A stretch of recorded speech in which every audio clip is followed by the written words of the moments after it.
I stood in my beautifully renovated condo kitchen, clutching the final mortgage payment receipt with trembling hands as tears of pure joy streamed down my cheeks. 3 years of brutal overtime shifts, skipped meals, and endless ramen dinners had finally paid off. This moment represented everything I had sacrificed for. Then Derek walked through my front door with his sister Madison, her husband Troy, and their twin boys Carson and Blake, trailing behind with suitcases and moving boxes. Madison's voice cut through my celebration like a knife as she announced they were moving in permanently because family properties should benefit everyone, not just one selfish person. The words hit me like a physical blow. Madison stood in my entryway, her arms crossed and chin raised, with that familiar look of superiority she always wore during family gatherings. Her auburn hair was pulled back in a severe ponytail, and she wore an expensive designer jacket that I knew cost more than my monthly grocery budget during the lean years. "Derek told me all about your little mortgage situation, Gail," she said, her voice dripping with condescension. "Honestly, it's about time someone brought some perspective to this whole arrangement." I turned to my husband, searching his face for any sign that this was some kind of sick joke. Derek avoided my eyes, fidgeting with his car keys and staring at the hardwood floors I had refinished with my own hands last summer. His silence spoke volumes. "What arrangement?" I managed to whisper, my voice barely audible over the sound of my heart pounding in my ears. Madison pulled a crumpled piece of paper from her purse with theatrical flourish. "This arrangement," she announced, unfolding what appeared to be a handwritten document. "Derek signed this agreement with me 4 months ago, promising that our family could live here rent-free for as long as we needed." My legs nearly buckled beneath me. 4 months ago was exactly when I had been working double shifts at the marketing firm, pushing myself to the breaking point to make that final payment. While I was sacrificing my health and sanity, my own husband was secretly plotting to give away everything I had worked for. Derek helped with the down payment years ago. Madison continued, her voice gaining momentum like a freight train.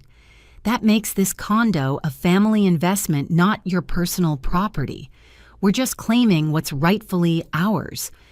The room began to spin as the full weight of her words sank in. Troy Madison's unemployed husband was already hauling boxes through my front door, his heavy work boots leaving scuff marks on the pristine floors. He was a large man with calloused hands and a perpetual 5 o'clock shadow, the kind of person who seemed to take up more space than his actual size warranted. "Mom, can I have the room with the big window?" Carson called out, his voice echoing from what used to be my home office. At 12 years old, he had inherited his mother's sense of entitlement and his father's complete disregard for other people's belongings. "That's my office." I protested weakly, but Madison waved my concerns away with a dismissive hand gesture. "Was your office," she corrected. "Children need proper bedrooms, Gail. Surely you understand that family comes first." Blake Carson's twin brother appeared in the doorway with my laptop bag slung over his shoulder. "Where should I put this stuff?" he asked his mother, completely ignoring my presence, despite the fact that we were standing in my own living room. "Just set it in the garage for now," Madison replied casually, as if she were directing the placement of her own possessions. "We'll sort through everything later and decide what stays and what goes."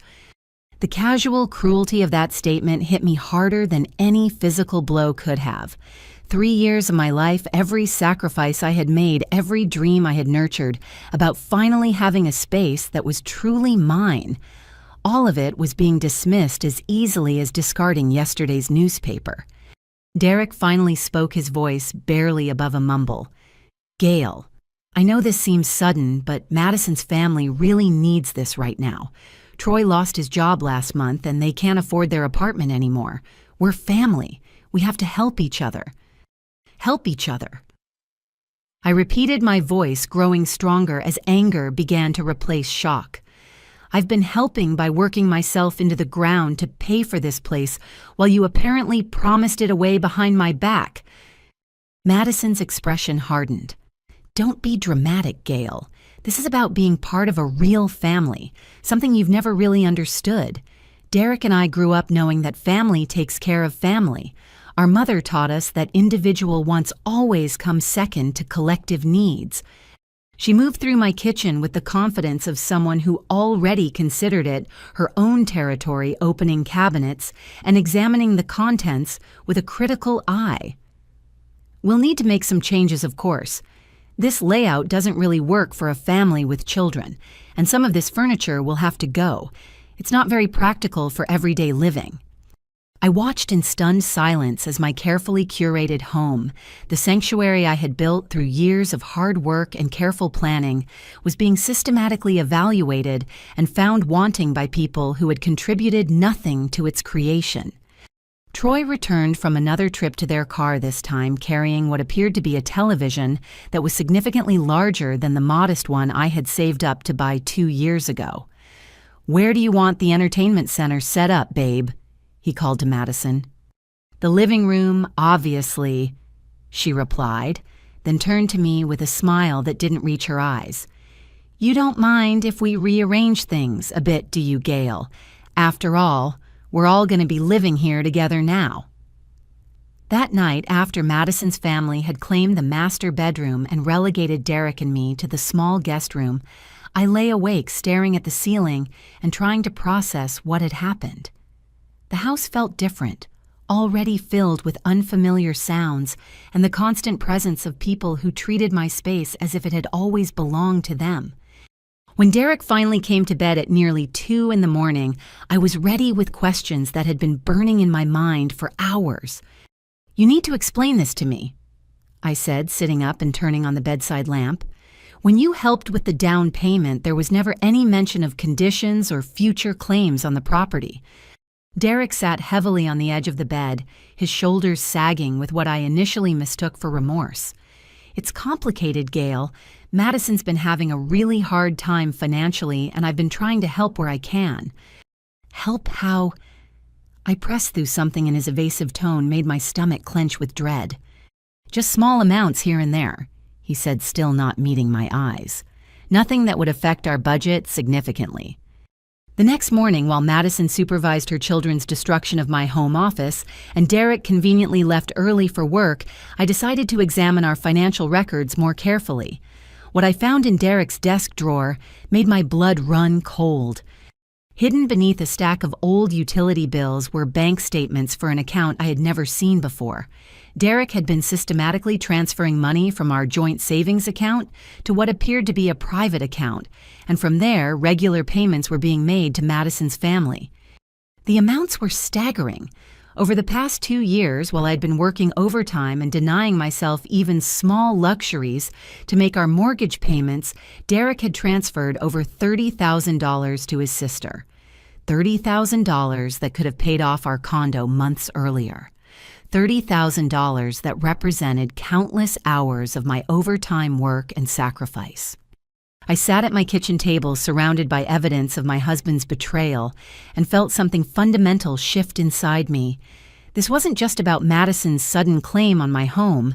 This was about a pattern of deception that had been going on for years while I struggled to build our financial security. Madison found me there an hour later, still staring at the bank statement spread across the table. She glanced at the papers with a knowing smirk that told me she was fully aware of Derek's secret financial support. "I see you've discovered Derek's little supplemental income program," she said, helping herself to coffee from my kitchen. "He's such a generous brother. Always has been ever since we were kids." "This is our money," I said, my voice steady despite the rage building inside me. "Money I earned working extra shifts while you were apparently living off our savings." Madison shrugged, settling into one of my chairs as if she belonged there. "Derek wanted to help. He knew how much our family was struggling, especially after Troy lost his construction job. Family helps family, Gail. That's how real families work." "Real families," I repeated, incredulous. "Real families don't lie and steal from each other." "Nobody's stealing anything," Madison replied coolly. "Derek was helping his sister during a difficult time. The fact that you're upset about it just shows how little you understand about family loyalty." She reached across the table and gathered up the bank statements, tucking them into her pocket with casual ownership. Besides, Derek should have consulted with family before making such a big financial commitment as buying a condo. This place should have been a family decision from the beginning. I bought this condo, I said, my voice rising despite my efforts to remain calm. I made the down payment. I've made every single mortgage payment for 5 years. I've maintained it and improved it with my own hands and my own money. Madison laughed, a sound devoid of warmth or humor. Oh, sweetie, that's not how marriage works. What's Derek's is Derek's, and what Derek chooses to share with his family is Derek's decision. You're part of this family now, which means you need to learn to think beyond your own selfish interests. As if summoned by our raised voices, Troy appeared in the kitchen doorway.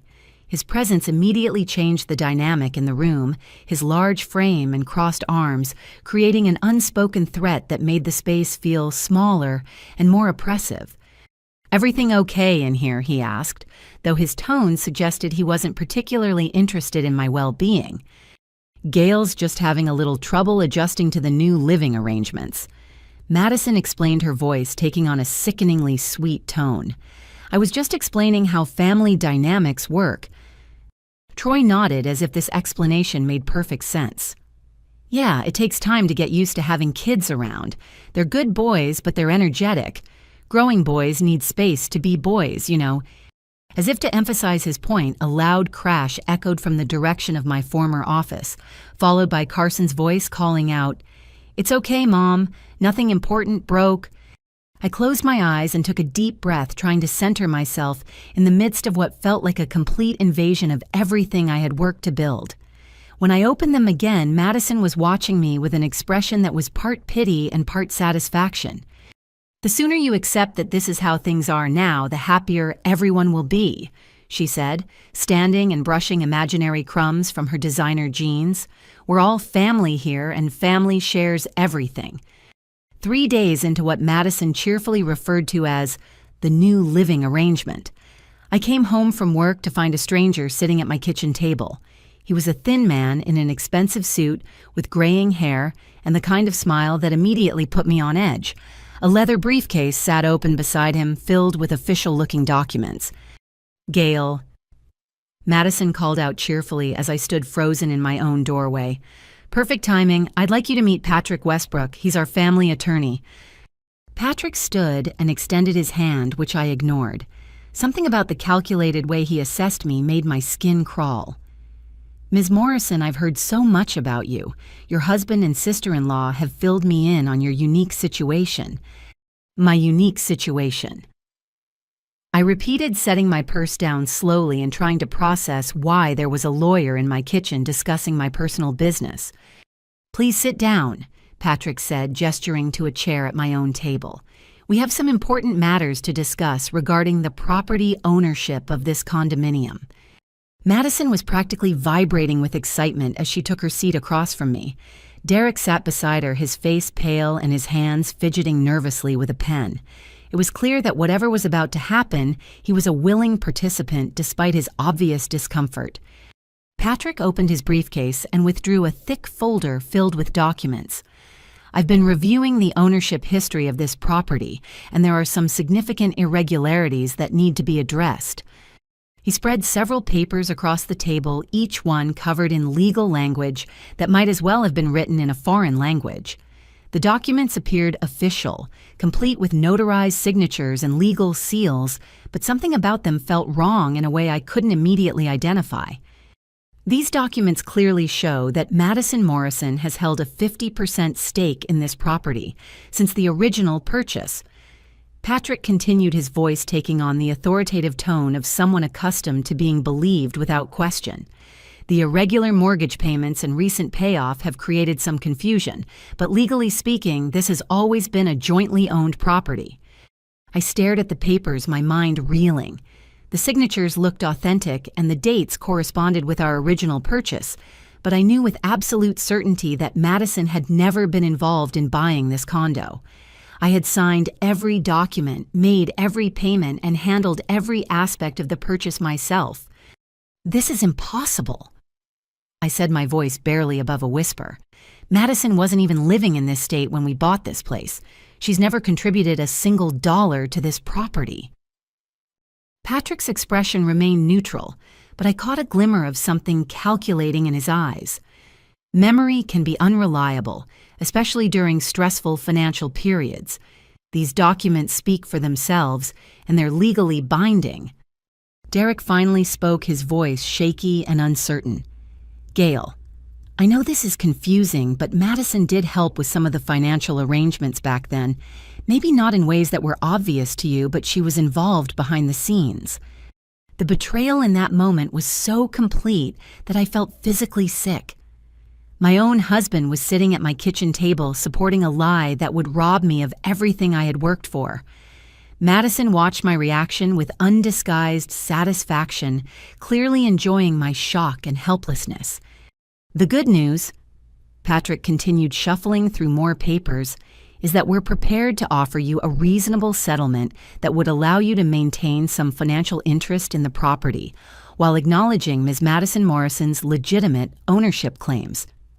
He slid another document toward me, this one labeled as a property settlement agreement. The terms were insulting beyond belief. I would be allowed to remain in the condo as a renter, paying monthly rent to Madison's family while surrendering all ownership rights. "This is insane," I said, standing up abruptly and backing away from the table. "These documents are fake. I don't know how you created them, but I know they're not real." Patrick's expression hardened slightly. "I understand you're emotional about this situation, but making accusations about document fraud is a serious matter. These papers have been properly filed with the county recorder's office and are part of the official property record." Madison leaned forward, her eyes bright with false concern. "Gail, we're trying to be fair here. We could insist on our full legal rights, but we're family. We want to find a solution that works for everyone. Your full legal rights to a property you've never owned." I shot back, my voice rising with each word. "To a home I've lived in and maintained and sacrificed for while you were living 3 states away." "The documents clearly show," Patrick began, but I cut him off. "The documents show lies," I said firmly, "and I'm going to prove it." Patrick exchanged a meaningful look with Madison before closing his briefcase with deliberate slowness. "Ms. Morrison, I strongly advise you to consider our offer carefully. Fighting this in court would be extremely expensive and time-consuming.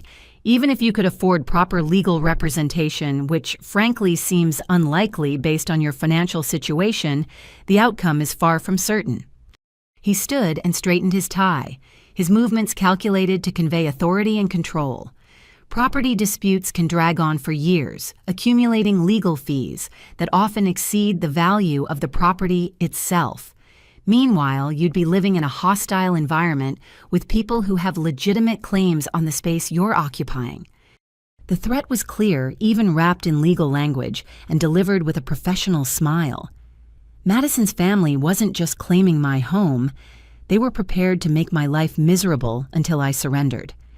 As Patrick left, Madison walked him to the door with the kind of casual familiarity that suggested this wasn't their first meeting. I could hear them talking in low voices on my front porch, making plans and arrangements about my future without any input from me. When she returned to the kitchen, Derek had disappeared, probably unable to face the consequences of his betrayal. Madison sat back down at the table and began organizing the legal papers with the satisfied efficiency of someone who had just won a significant victory. "You know, Gail," she said without looking up, "this doesn't have to be unpleasant. We're reasonable people. We just want what's rightfully ours." The next morning, I arrived at work, hoping to find some refuge from the chaos that had taken over my personal life. The marketing firm where I worked as a coordinator had always been a place where I felt competent and valued, where my hard work was recognized and appreciated. But as I walked through the office doors, I immediately sensed that something was wrong. My coworkers avoided making eye contact, and the usual morning chatter died down when I passed by their desks. Janet Williams. My supervisor appeared at my cubicle within minutes of my arrival, her expression serious and concerned. "Gail, we need to talk." she said, her voice carrying an undertone that made my stomach drop. "Can you come to my office, please?" Janet was a fair woman in her early 50s who'd always supported my work and advocated for my advancement within the company. She'd been instrumental in helping me secure the overtime hours that made my final mortgage payments possible. But today she looked uncomfortable and distant as she closed her office door behind us. I received some concerning phone calls yesterday evening. She began settling behind her desk and folding her hands in a way that immediately put me on defensive alert. "Someone claiming to be a family member contacted me about your current living situation and some legal issues you're apparently facing." My heart sank as I realized what had happened. Madison's reach extended far beyond my personal life. She was systematically attacking every aspect of my stability and security. "What exactly did they tell you?" I asked, trying to keep my voice steady despite the panic rising in my chest. Janet consulted a notepad on her desk, clearly uncomfortable with the conversation. The caller identified herself as Madison Morrison, your sister-in-law. She expressed concern about your mental state and your ability to maintain professional responsibilities while dealing with what she described as a family crisis. She had no right to contact my employer. I said, my voice sharper than I intended. My personal life has never interfered with my work performance. "I know that Gail and I told her as much," Janet replied, her tone softening slightly. "But she was quite persistent. She mentioned something about legal proceedings and financial instability, and she suggested that you might be facing eviction due to what she called irresponsible financial decisions." The calculated cruelty of Madison's attack took my breath away. She wasn't content with stealing my home. She was trying to destroy my livelihood as well, cutting off every possible avenue for me to fight back or rebuild my life. She also mentioned that you've been under significant stress and that your family is worried about your ability to handle additional responsibilities. Janet continued, clearly reluctant to share these details, but feeling obligated to address them. "Given that we were considering you for the senior coordinator position next month." "No," I said quickly, understanding immediately where this was heading. "Janet, please don't let her lies affect my career. My work speaks for itself. I've never missed a deadline, never failed to meet my obligations." Janet sighed heavily, the weight of the situation clearly troubling her. "Gail, I've also received calls from 2 of our major clients. Someone contacted them suggesting they might want to consider working with a different coordinator, someone more stable and reliable," was how it was phrased. The room felt like it was closing in around me. Madison hadn't just made a few random phone calls. She had conducted a systematic campaign to undermine my professional reputation. She had somehow identified my key clients and planted seeds of doubt about my competence and reliability. The Henderson account specifically asked to be reassigned to someone else. Janet continued, her voice growing quieter. "They mentioned receiving information about potential legal issues that might affect your availability and focus. The Henderson account was my biggest success story, a client I had worked with for 2 years and had built into one of the firm's most profitable relationships. Losing them would be a devastating blow to my professional standing and would likely affect my year-end bonus money I desperately needed now more than ever." "This is harassment," I said, my voice barely controlled.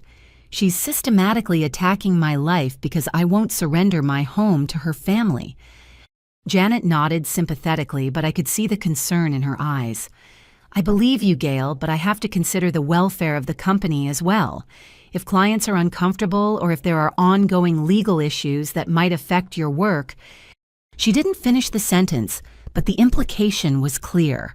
My job, the foundation of my financial independence, and my only hope for fighting Madison's claims, was now in jeopardy because of her malicious interference.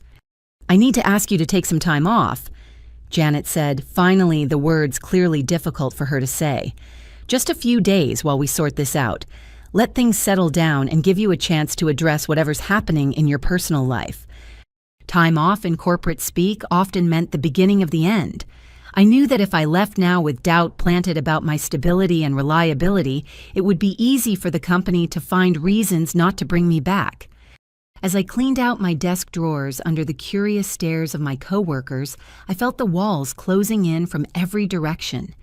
Madison had effectively cut off my income, damaged my professional reputation, and created doubt about my mental stability, all while positioning herself as a concerned family member trying to help during a difficult time.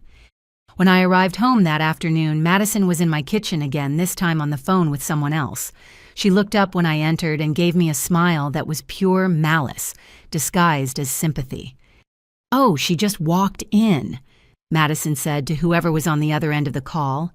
"Yes, she looks very stressed. I'm really worried about her mental state. Family situations like this can be so difficult to handle." She hung up and turned to me with false concern. "How was work today, Gail?"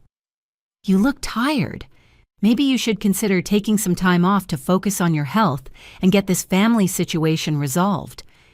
The casual way she acknowledged her sabotage while maintaining her facade of caring made me realize I was dealing with someone far more dangerous and calculating than I had initially understood. Madison wasn't just greedy. She was methodically destroying my life with the precision of someone who had done this before. That evening, Derek finally approached me as I sat alone on what used to be my back patio, now cluttered with Madison's family's outdoor furniture and the boys' bicycles. He looked haggard, like he hadn't slept properly in days, and kept glancing back toward the house as if afraid Madison might overhear our conversation. "Gail, we need to talk," he said, settling into the chair beside me with obvious reluctance. "I know you're angry and I understand why, but there are things about my family that you don't know." I turned to look at my husband, this man I had loved and trusted for 7 years, and tried to find some trace of the person I had married. "What things, Derek? What could possibly justify what you've done?" Derek ran his hands through his hair, a nervous gesture I had seen countless times during our marriage, but tonight it seemed different, desperate rather than merely anxious. "It's about my mother, about what she wanted for our family before she died." Helen Morrison had passed away 3 years earlier, shortly after Derek and I were married. I had liked her during our brief interactions, finding her warm and welcoming, though Madison had dominated most family gatherings with her dramatic stories and constant demands for attention. "Mom made me promise to take care of Madison." Derek continued, his voice barely audible over the sound of the boys playing loudly in the house behind us. "She was worried about Madison's financial stability and her ability to provide for Carson and Blake. She made me swear that I would always make sure Madison's family was secure."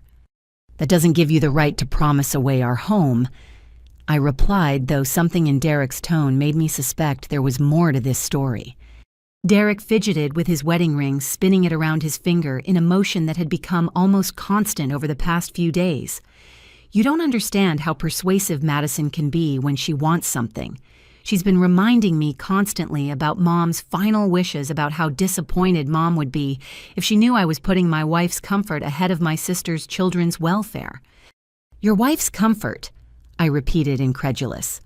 "Derek, this isn't about comfort. This is about the home I've worked myself to exhaustion to pay for. This is about my financial security and my future." "I know," Derek said quickly, "but Madison keeps saying that Mom would want the family to stay together, that she would want us to share our blessings with family members who are struggling. Every time I try to stand up to her, she brings up something Mom said or did that makes me feel guilty for even questioning her." I studied Derek's face in the growing twilight, noting the dark circles under his eyes and the way his shoulders sagged with what appeared to be genuine distress. For the first time since this nightmare began, I wondered if my husband might be as much a victim of Madison's manipulation as I was. "What exactly did your mother say to you?" I asked, my anger softening slightly as I recognized the pain in his expression. Derek was quiet for a long moment, staring at his hands, as if the words were too difficult to speak aloud. "She called me to her bedside the night before she died and made me promise that I would always protect Madison from her own poor decisions. She said Madison had always been impulsive with money and relationships, and that without strong family support, she would end up homeless with 2 small children." "That still doesn't justify—" "There's more." Derek interrupted, his voice cracking slightly. Madison has been telling me that Mom specifically mentioned you, that she was worried you might not understand family loyalty because you grew up as an only child. She said Mom was concerned that you might try to keep me from helping my sister when she needed it most. The manipulation was so elegant in its cruelty that I almost admired Madison's skill. She had taken Derek's grief over his mother's death and twisted it into a weapon against our marriage, using his love for his deceased parent to justify increasingly outrageous demands. Derek, I said gently, do you actually remember your mother saying those things about me, or are you remembering Madison telling you that she said them?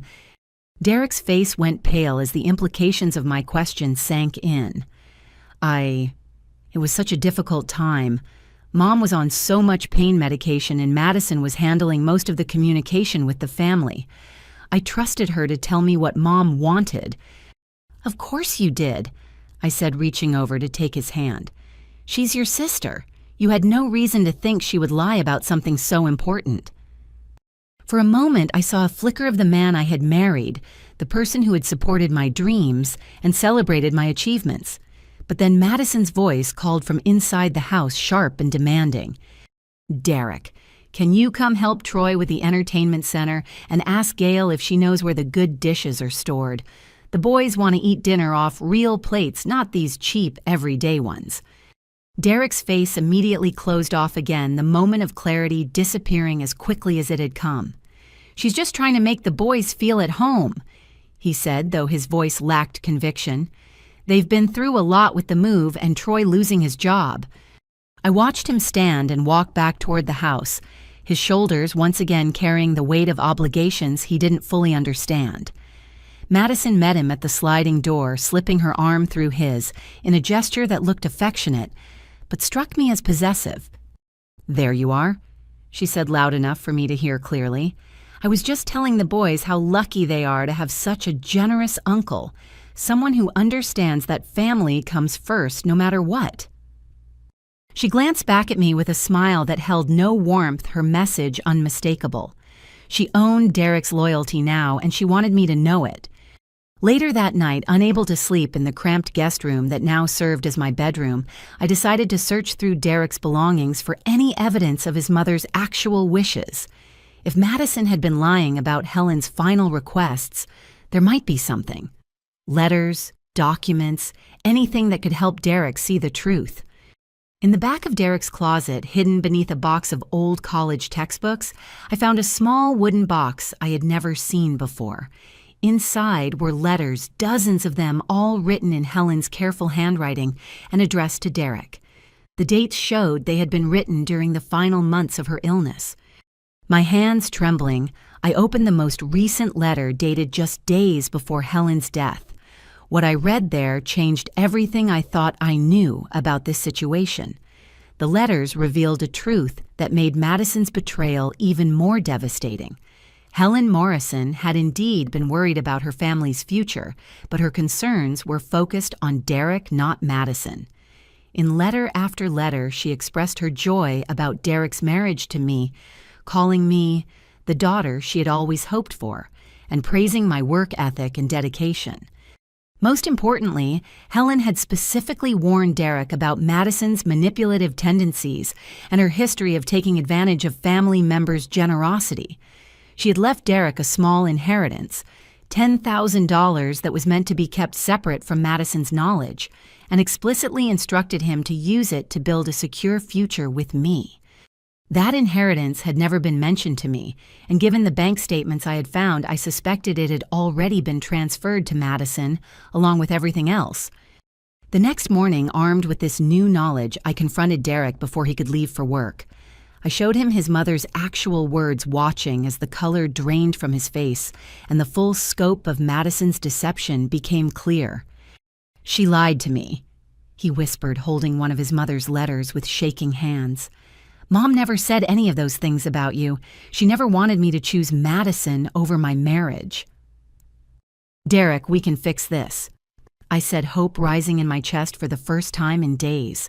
We can show these letters to a real lawyer, prove that Madison has been manipulating you, and get our home back.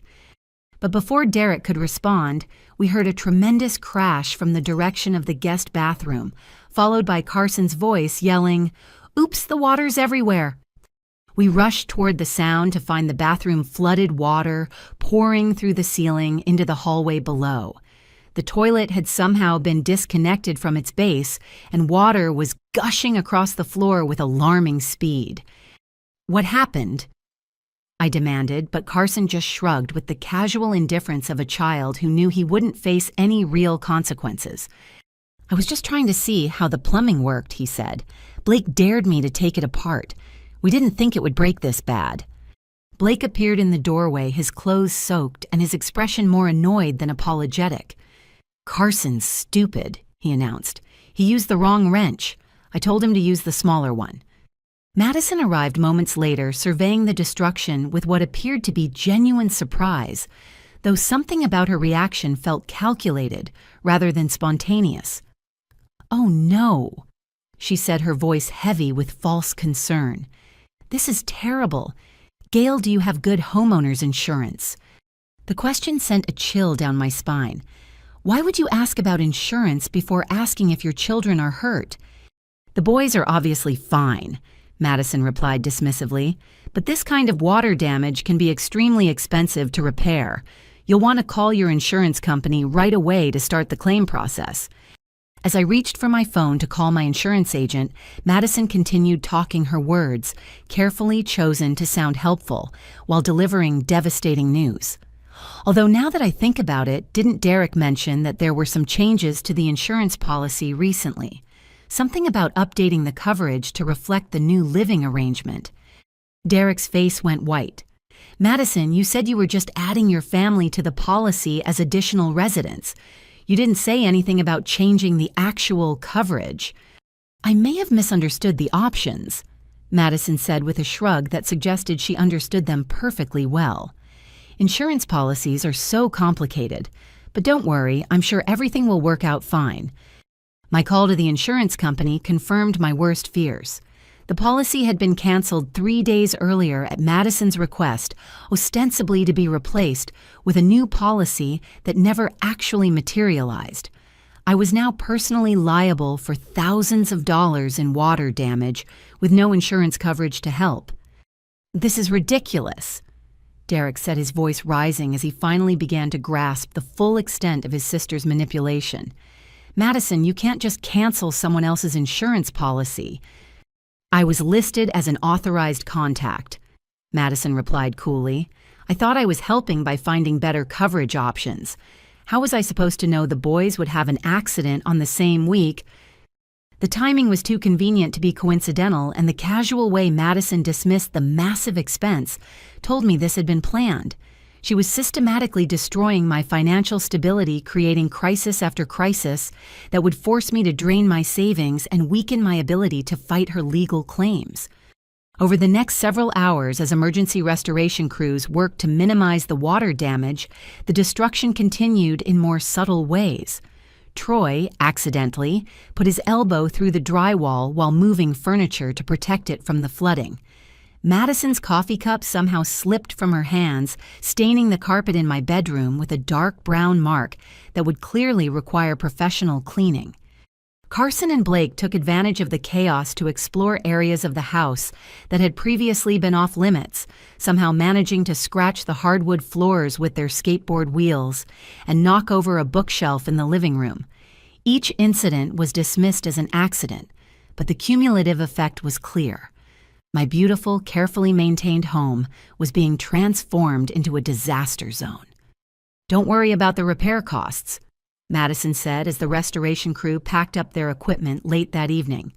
"Troy's handy with home improvement projects. He can fix most of this damage himself for just the cost of materials." I looked around at what had been my sanctuary just a week earlier, now waterlogged and scarred beyond recognition. The financial impact would be devastating, but the emotional toll was even worse.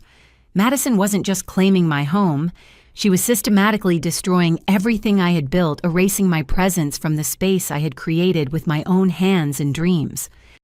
Besides, Madison continued, her voice taking on that familiar tone of false concern, This kind of maintenance is exactly why families need to pool their resources. Home ownership is such a big responsibility for one person to handle alone. The following weekend brought Derek's father's 70th birthday celebration, an event I had been dreading since receiving the invitation 2 weeks earlier. Under normal circumstances, I enjoyed spending time with Derek's extended family, but I knew Madison had been working her manipulation magic on them just as effectively as she had on Derek. The party was held at Derek's Aunt Susan's house, a sprawling ranch home that had hosted family gatherings for as long as Derek could remember. As we pulled into the crowded driveway, I noticed several relatives I hadn't seen since our wedding, including Derek's cousins Robert and Lisa and his elderly Aunt Patricia. The moment we walked through the front door, the atmosphere felt hostile, in a way I had never experienced with this family before. Conversations died down when I approached, and people who had always been warm and welcoming now seemed to look through me as if I wasn't there. Derek's cousin Robert, who had always been friendly during previous gatherings, avoided eye contact entirely when I tried to greet him. His wife Jennifer, who had sent me a lovely thank you card just last month after I helped her daughter with a school project, turned away when she saw me approaching. Madison, however, was holding court near the kitchen island, surrounded by attentive relatives who hung on her every word. She had clearly arrived early and used the time to ensure everyone heard her version of events before I had a chance to defend myself. "Oh, there's Gail," Madison announced as she spotted me across the room. Her voice carried just the right note of concerned sympathy to make it clear that my presence was a source of family stress. "How are you holding up, sweetie? I know this whole situation has been so difficult for you." Derek's father, William, approached us with the kind of forced smile that indicated he was fulfilling a social obligation rather than expressing genuine pleasure at seeing me. "Gail," he said, his tone noticeably cooler than usual. "Madison's been telling us about the housing situation. It sounds like quite a complex problem." "It's not complex at all," I replied, trying to keep my voice steady. "Madison's family has moved into my home without my permission and is trying to claim ownership of property they've never contributed to." William's expression grew uncomfortable, and he glanced toward Madison as if seeking guidance on how to handle my response. "Well, I'm sure you'll all work it out. Family disagreements always seem complicated from the outside." "This isn't a family disagreement," I said, my frustration beginning to show despite my efforts to remain calm. "This is theft." "Gail," Derek said quietly, placing a warning hand on my arm. "Maybe we should talk about this later." But Madison had heard my comment and was approaching with several other relatives in tow, including Derek's Aunt Carol and Uncle Jim. "Did someone say theft?" she asked, her voice carrying clearly across the room and drawing even more attention to our conversation. "I think there might be some confusion about the situation," she continued, addressing the growing crowd of family members rather than responding directly to me. "Property ownership can be so complicated, especially when emotions are involved." Aunt Carol nodded sympathetically. Madison explained about Derek's contribution to the down payment and how the legal paperwork was handled. "It sounds like there were some misunderstandings from the beginning." "There were no misunderstandings," I said, my voice rising despite Derek's continuing attempts to quiet me. "I bought that condo myself, I've made every payment, and I have documentation to prove it." "Documentation can be interpreted different ways," Uncle Jim said, his tone suggesting that my interpretation was clearly the wrong one. "What matters is family. Madison's children need stability, and Derek wants to help provide that. That should be something we all support." I looked around the room at faces that had once been warm and welcoming, now cold with judgment and disapproval. Madison had successfully painted me as the selfish outsider who was preventing 2 innocent children from having a stable home. "Those children have parents," I said, desperation creeping into my voice. "Parents who are responsible for providing them with housing and stability." "Sometimes parents need help," Derek's cousin Lisa said, speaking up from across the room. "That's what family is for. I'm surprised you don't understand that, Gail." The criticism hit me like a physical blow. Lisa had always been one of my favorite members of Derek's family, a successful businesswoman who had seemed to respect my work ethic and independence. Hearing her echo Madison's narrative of family obligation and my supposed selfishness felt like losing an ally I hadn't even known I needed.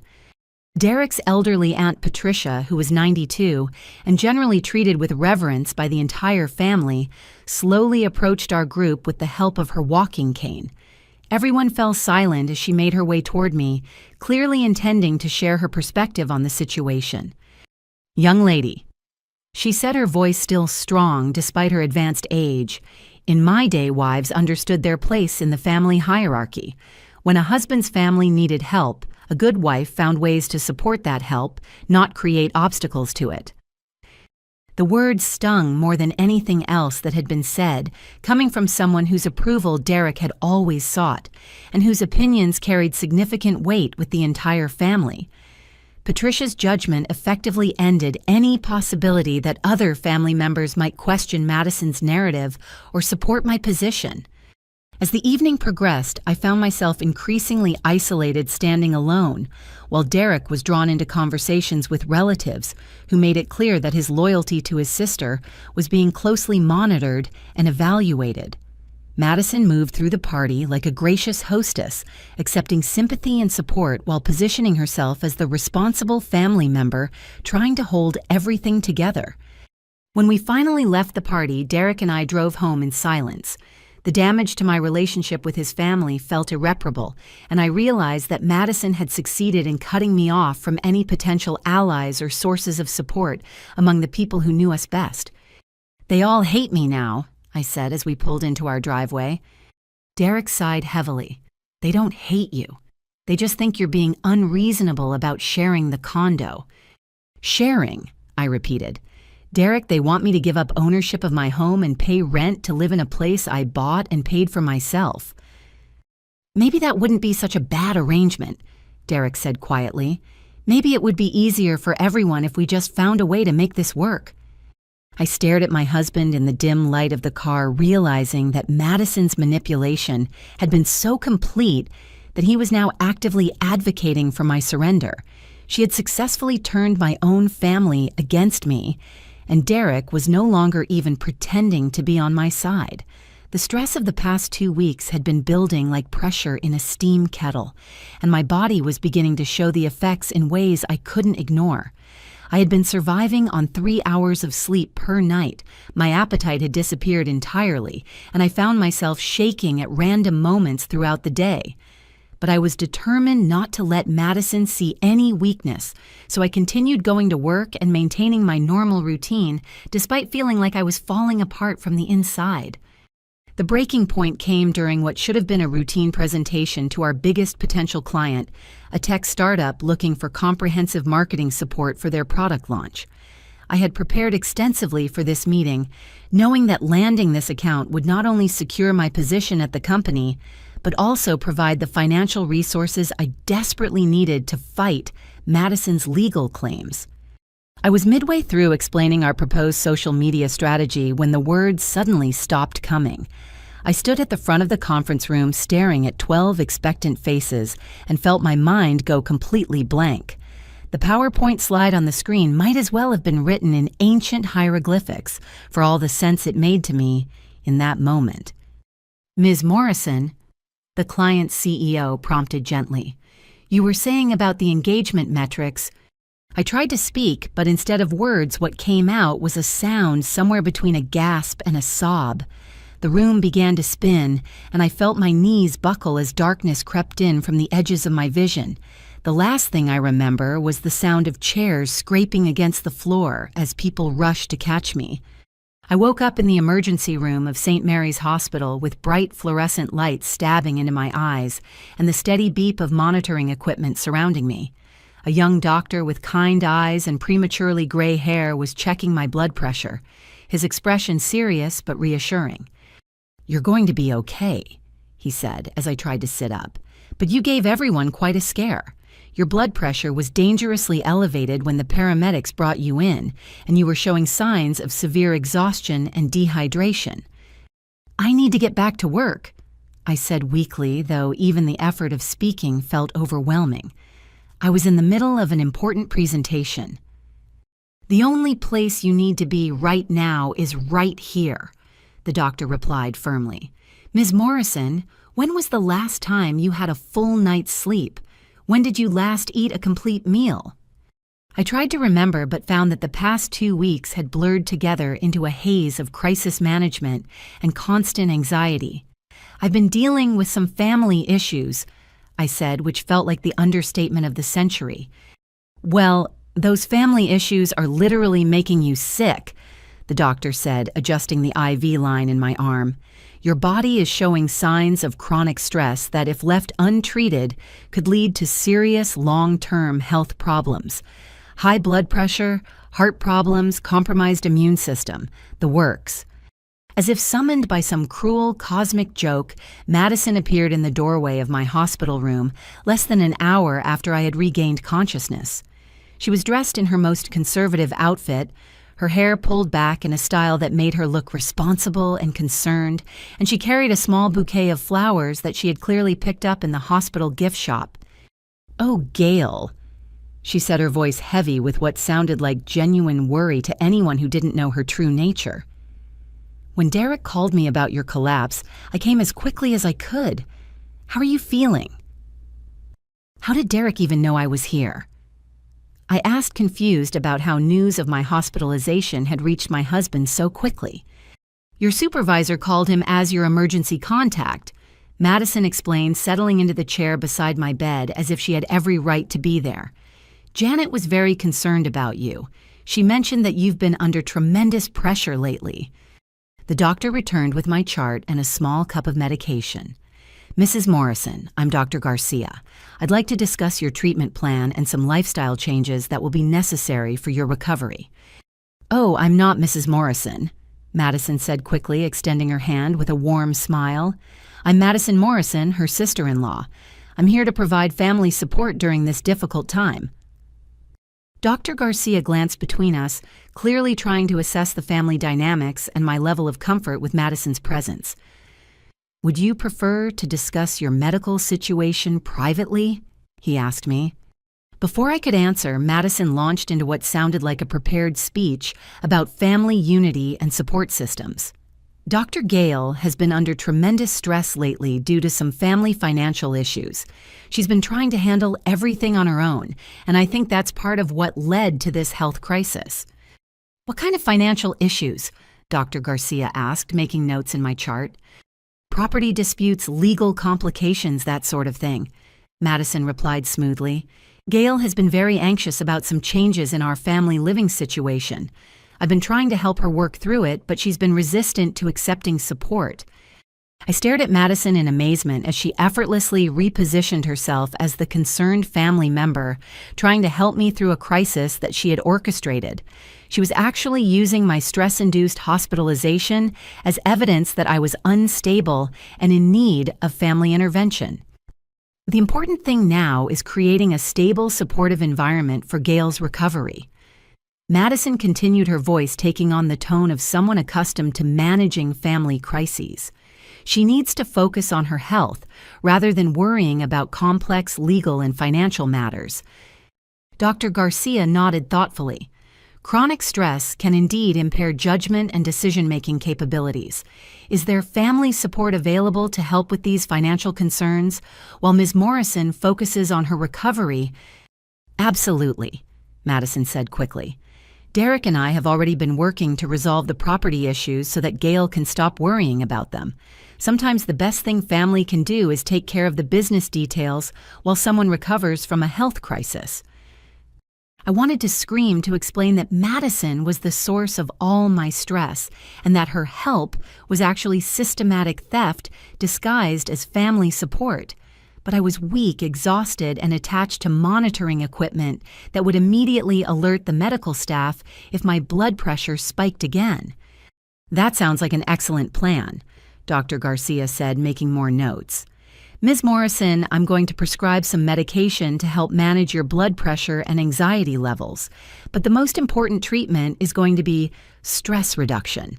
You need to step back from whatever situations are causing this level of physical and emotional strain. As the doctor left to arrange my discharge paperwork, Madison leaned closer to my bed, her expression shifting from public concern to private satisfaction. "You see how this works, Gail," she said quietly. "The more you fight this, the more unstable you appear to everyone around you. Even your own doctor thinks you need family intervention now." She straightened up as Derek finally arrived, looking harried and worried. "How is she?" he asked Madison, rather than addressing me directly as if I were too fragile to speak for myself. "The doctor says she needs a stable, stress-free environment while she recovers," Madison replied. "I think it would be best if she stayed in the guest room for a while longer, just until her health improves."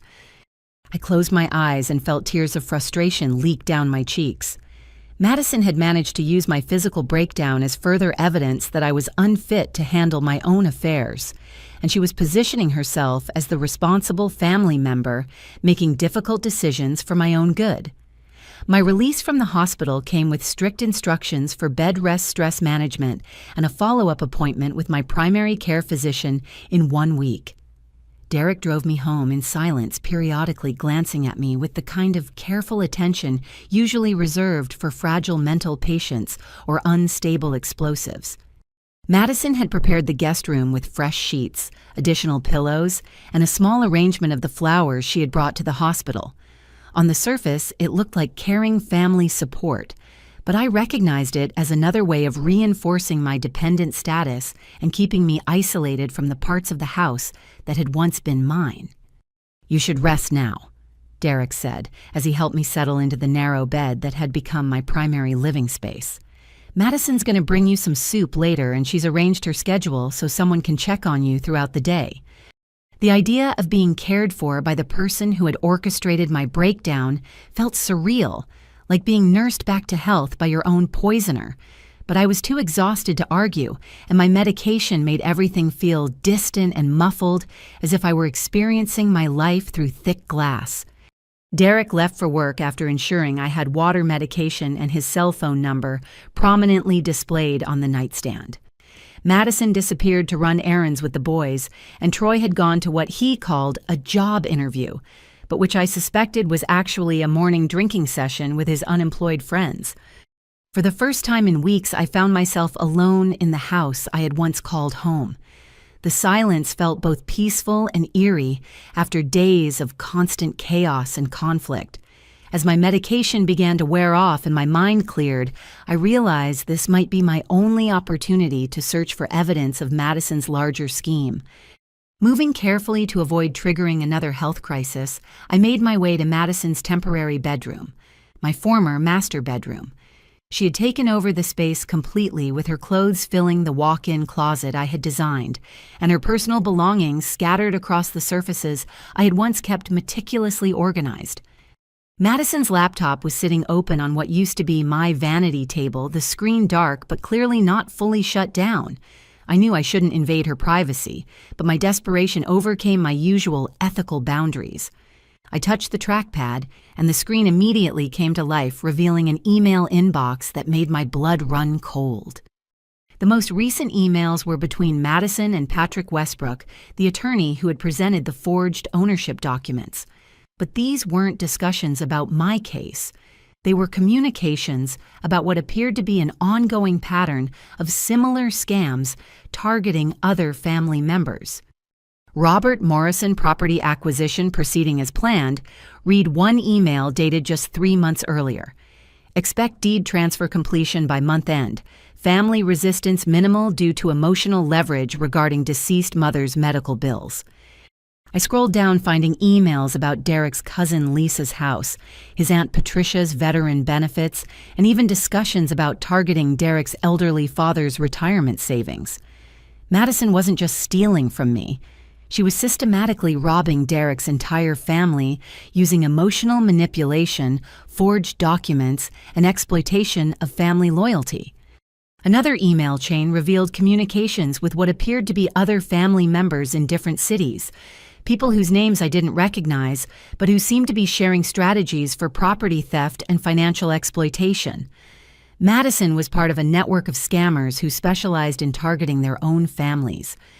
Target acquired family trust through deceased parent narrative, read one particularly chilling message: recommend accelerating timeline before Target seeks independent legal advice.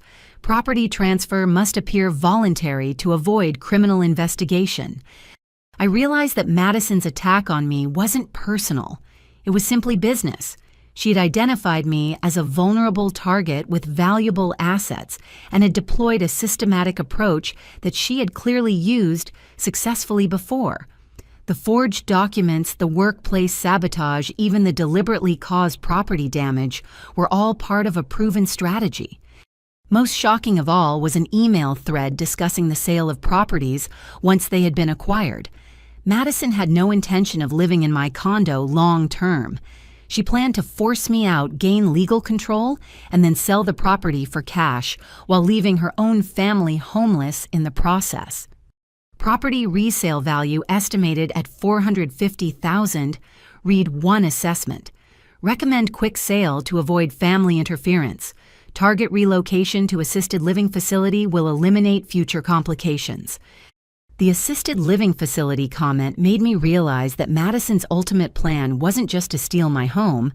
It was to have me declared mentally unstable and institutionalized, removing me as a threat permanently while gaining control of all my assets.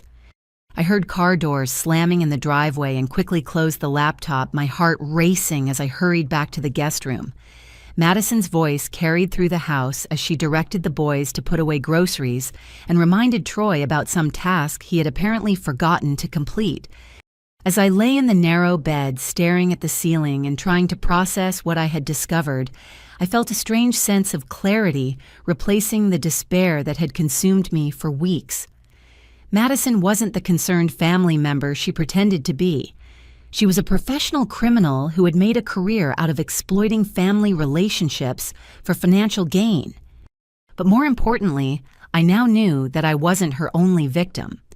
Derek's cousin Robert and Aunt Patricia had been targeted using identical methods, and there were probably others who had been too ashamed or confused to speak up about their experiences. For the first time since this nightmare began, I felt hope stirring in my chest. Madison's greatest strength, her ability to isolate and manipulate individual family members, might also be her greatest weakness. If I could find the other victims and convince them to stand together, we might have enough evidence and testimony to expose her criminal network and recover what she had stolen from all of us.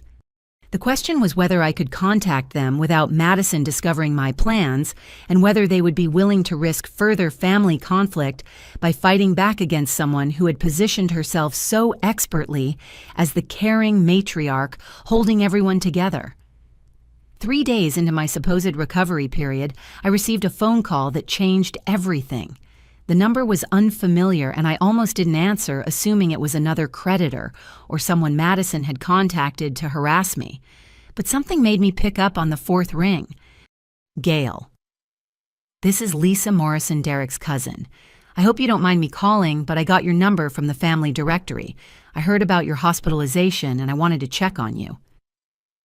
Lisa's voice carried a tone I couldn't immediately identify.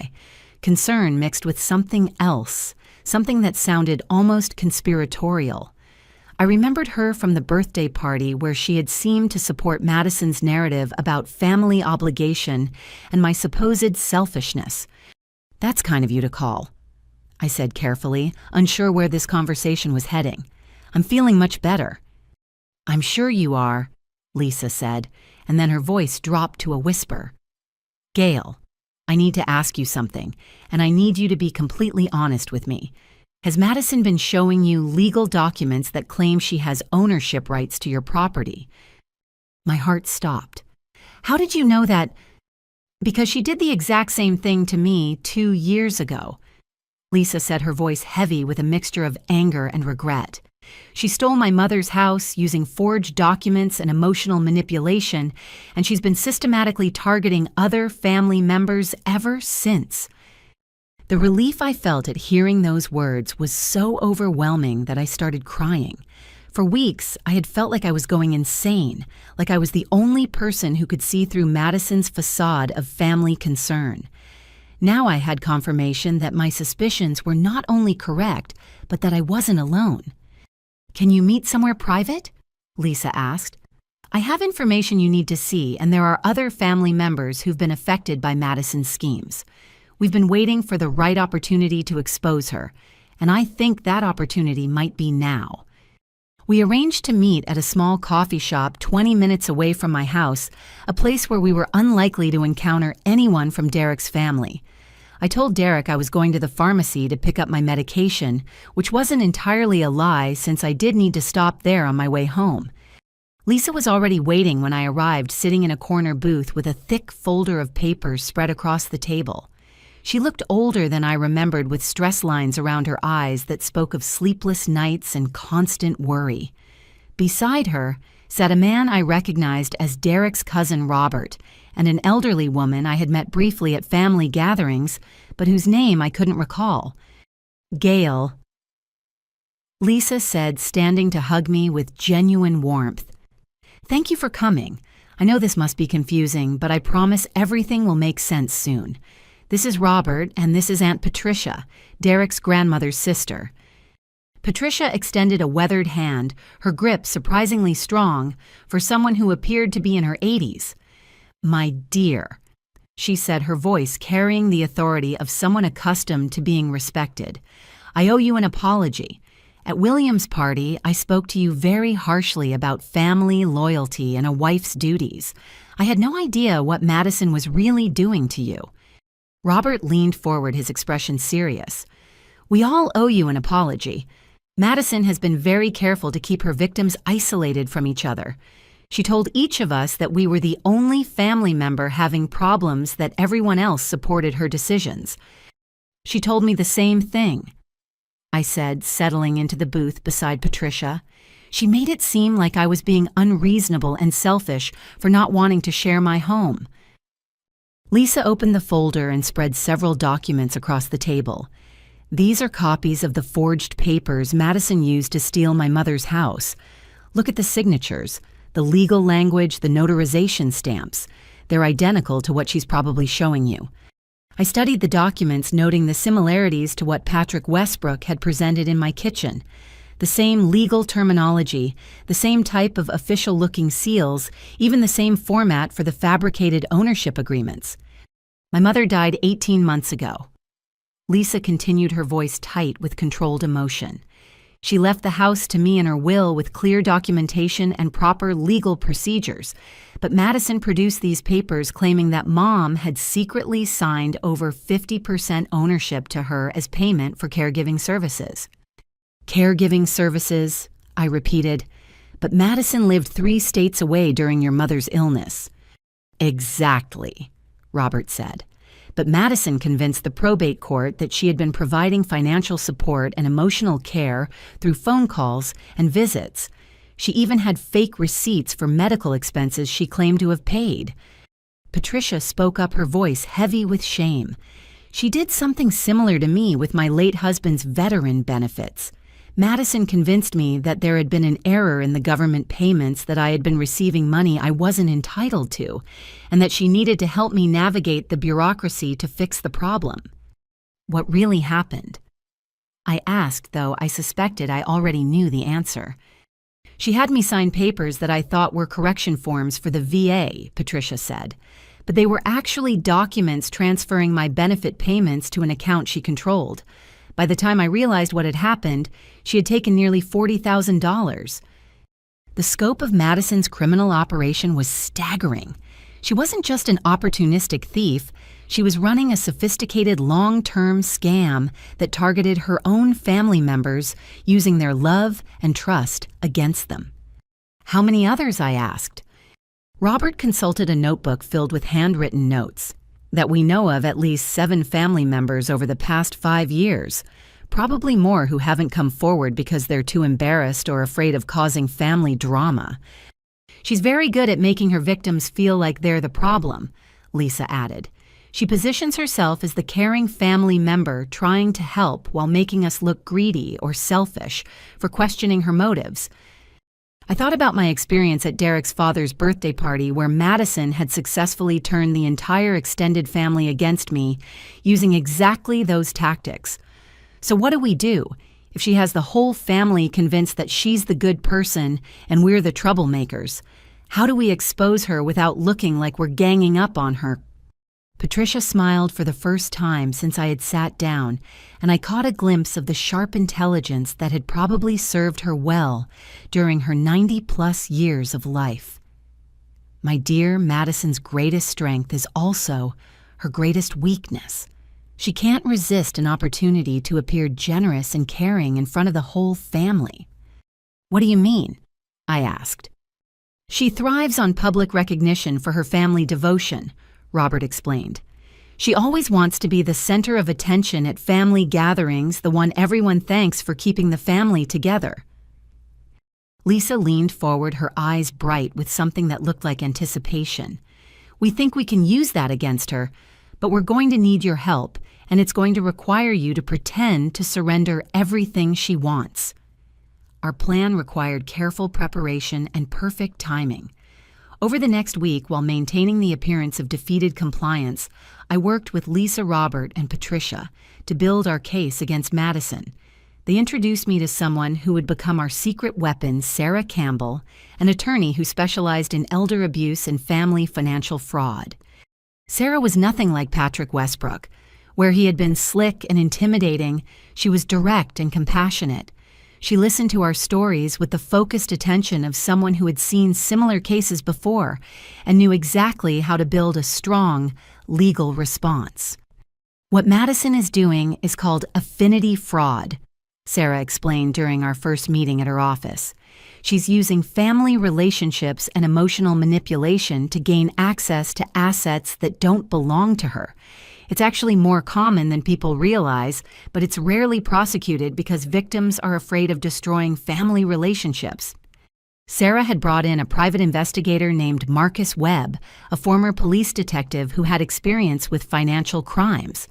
Marcus was a quiet man with observant eyes who took detailed notes as each of us recounted our experiences with Madison's manipulation. The good news is that Madison has been sloppy, Marcus told us after reviewing our evidence. She's used the same methods repeatedly, which creates a clear pattern that will be easy to demonstrate in court. The forged documents all have similar flaws, and her timeline of supposed family obligations doesn't match reality. What kind of flaws? I asked, curious about the technical aspects of Madison's deception. Sarah pulled out copies of the various documents Madison had used across her different schemes. The notarization stamps are fake. They're all from the same source, probably purchased online. The legal language contains errors that a real attorney wouldn't make. And most importantly, several of these documents are supposedly dated from times when Madison was verifiably living in different states. She also made a critical error with your case, Gail. Marcus added, consulting his notes. The bank records showing Derek's transfers to Madison actually work in our favor. They prove that any financial support was coming from your joint marital assets, not from Derek's independent resources. This was news to me. What does that mean legally? It means that under state law, Madison was essentially being supported by your income without your knowledge or consent, Sarah explained. Derek can't legally give away marital assets without your approval, especially not to fund ongoing support for another adult. But our strongest advantage came from an unexpected source. Patricia, despite her advanced age, had been meticulously documenting Madison's behavior for months, keeping copies of every suspicious document and recording every conversation where Madison made claims about family obligations or financial arrangements. My late husband was an accountant, Patricia explained with a sly smile. He taught me to always keep careful records, especially when money is involved. I may be old, but I'm not stupid. Her documentation included recorded phone calls where Madison discussed her plans to claim property rights copies of checks that proved Madison's false claims about providing financial support, and even photographs of Madison's expensive purchases made during the same periods when she claimed to be struggling financially. This is incredible evidence, Sarah said, reviewing Patricia's files. "Mrs. Henderson, you've essentially documented a pattern of fraud that spans several years." Patricia's last name was Henderson, not Morrison, which explained why I hadn't immediately connected her to Derek's family tree. She was actually his great-aunt, his grandmother's sister, and had been watching Madison's behavior with growing suspicion for years. The plan we developed was elegant in its simplicity. We would stage a public confrontation during Derek's father's upcoming wedding anniversary party, an event where the entire extended family would be present. I would appear to surrender presenting Madison with documents that looked like a property transfer agreement, but were actually a detailed confession to fraud witnessed by everyone present. The key is making Madison feel so confident about her victory that she doesn't read the documents carefully before signing, Marcus explained. "We need her to incriminate herself in front of the maximum number of witnesses." "What if she realizes what's happening before she signs?" I asked. "Then we still have all the evidence we've already gathered," Sarah replied. "But this approach gives us the best chance of getting a confession that can't be disputed later. Plus, it exposes her methods to the entire family, simultaneously making it impossible for her to continue manipulating individual members." Over the following days, I had to maintain the appearance of defeated compliance while secretly preparing for Madison's downfall. This meant continuing to sleep in the guest room, accepting her false concern about my health, and allowing her to make decisions about our shared living space. The hardest part was not telling Derek what we had discovered. Sarah had advised against bringing him into our plans until the confrontation, arguing that Derek's genuine surprise would be crucial to selling Madison on the authenticity of my surrender. "Derek is as much a victim of her manipulation as you are," Sarah had explained. "His shock and confusion will actually help convince Madison that this is a real surrender rather than a trap." But watching Derek continue to support his sister's lies, knowing that he was unknowingly participating in my financial destruction, required every ounce of self-control I possessed. When he suggested that maybe Madison's rental arrangement wasn't such a bad idea, I had to bite my tongue to keep from screaming that his sister was a career criminal who'd been robbing his family for years. The anniversary party was scheduled for the following Saturday.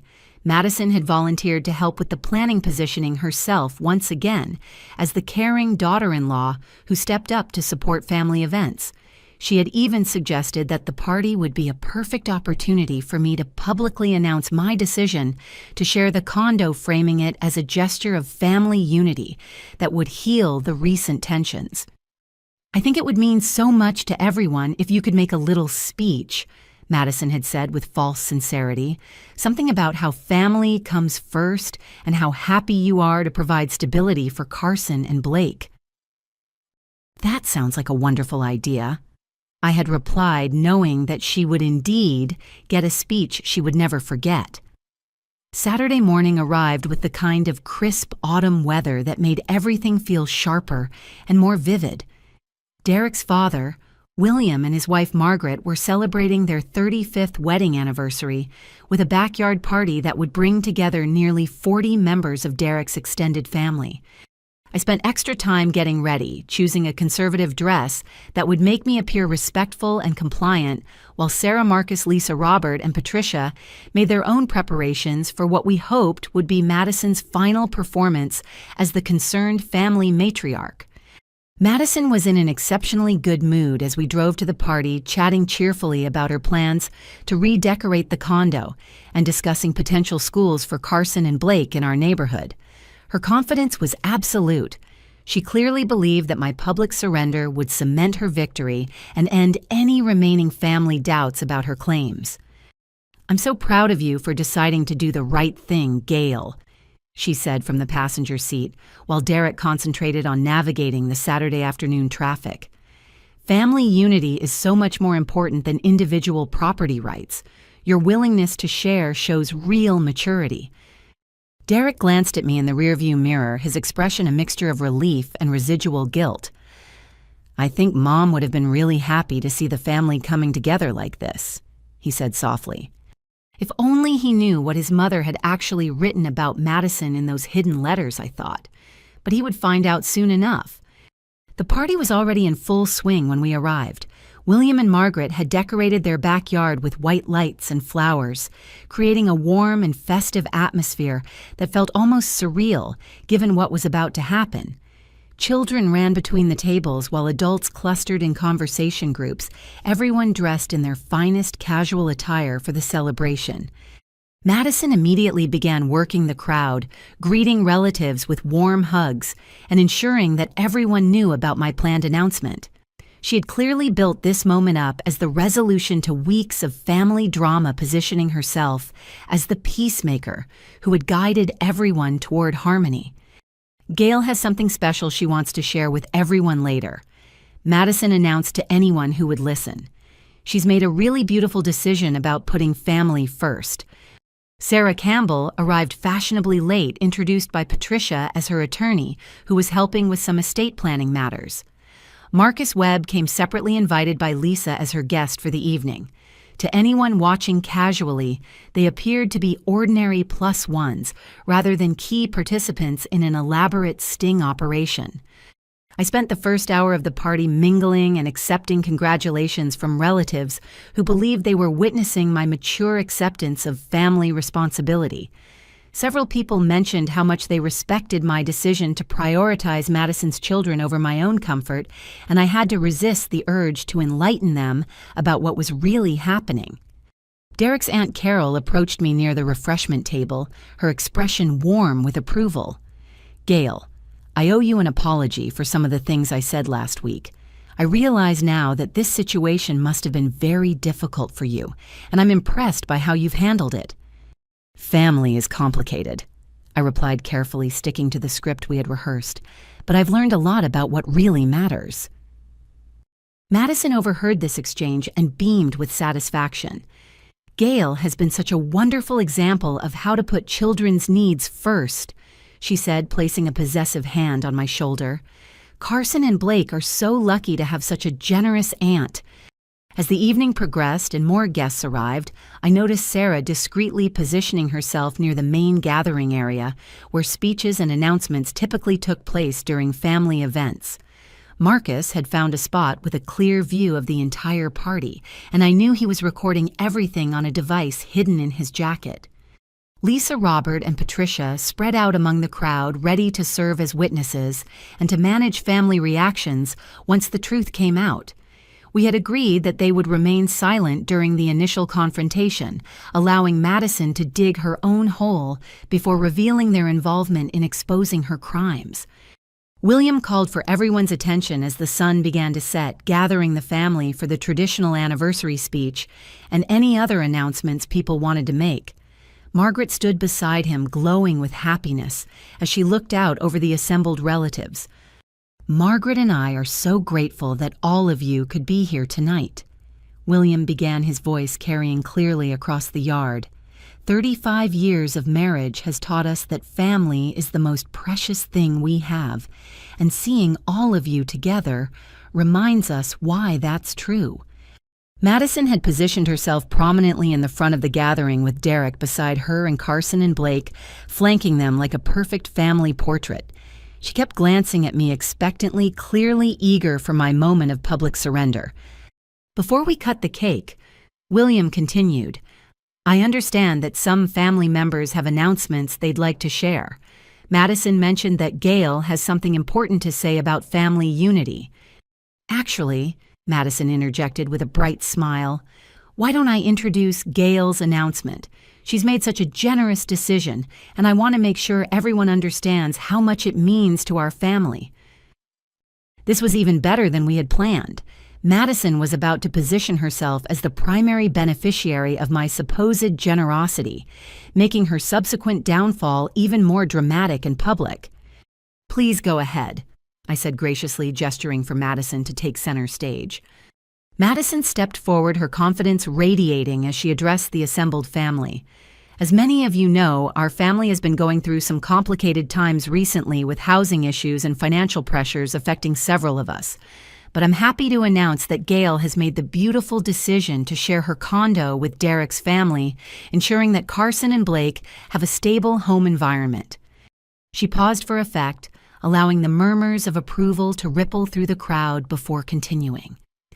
Gail has prepared some legal documents that will formalize this arrangement, and I think it would be meaningful for all of us to witness her signature as a celebration of family solidarity. Sarah stepped forward at that moment, introducing herself as Patricia's attorney and offering to notarize any documents that needed official witnessing. "I'd be happy to ensure everything is properly documented," she said with professional authority. Madison's eyes lit up with delight. Having a real attorney present would make the property transfer appear even more legitimate and binding.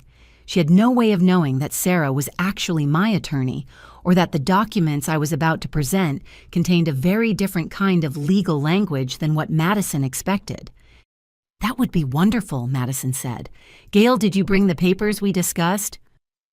I reached into my purse and withdrew a folder containing what appeared to be standard property transfer documents. Madison accepted them with obvious satisfaction, clearly anticipating the moment when she would officially gain legal control of my home. "Would you like to review these before signing?" I asked innocently. Madison waved away my suggestion with the confidence of someone who believed the outcome was already predetermined. "I trust that everything is in order," she said. "After all, we're family." Madison opened the folder with ceremonial flourish, clearly expecting to find documents that would grant her family permanent residency rights in my condo. What she found instead were detailed confessions to multiple counts of fraud, forgery, and theft, written in language that left no room for misinterpretation. For a moment, Madison's expression remained confident as she glanced at the first page. Then her face went pale as she began to read the actual content.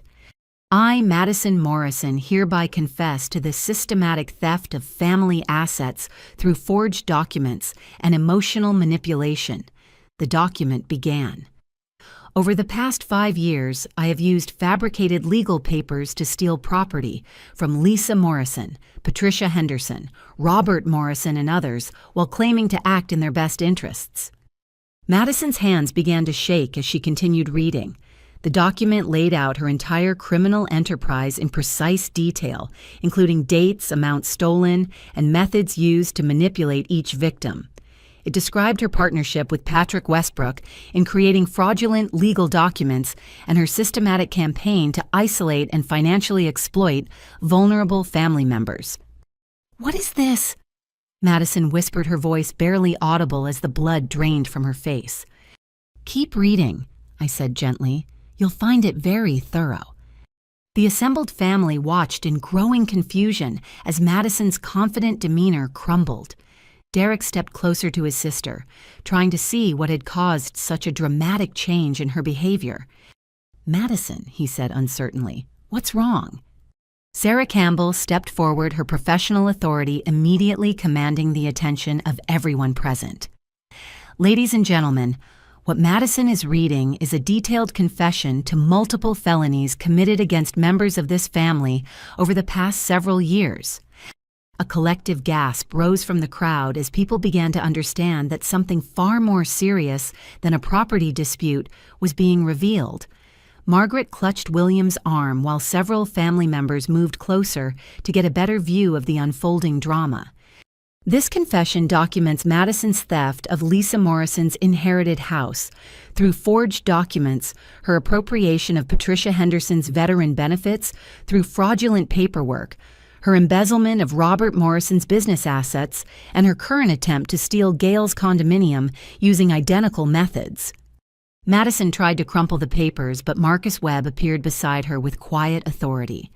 "Ma'am, I'm going to need you to keep those documents intact. They're evidence in an ongoing criminal investigation." "Who are you?" Madison demanded, her voice rising with panic. "Marcus Webb, private investigator," he replied, displaying his credentials. "I've been documenting your criminal activities for the past several weeks at the request of your victims."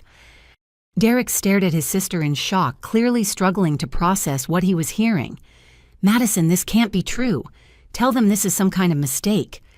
But Madison's reaction made it impossible for anyone to believe in her innocence.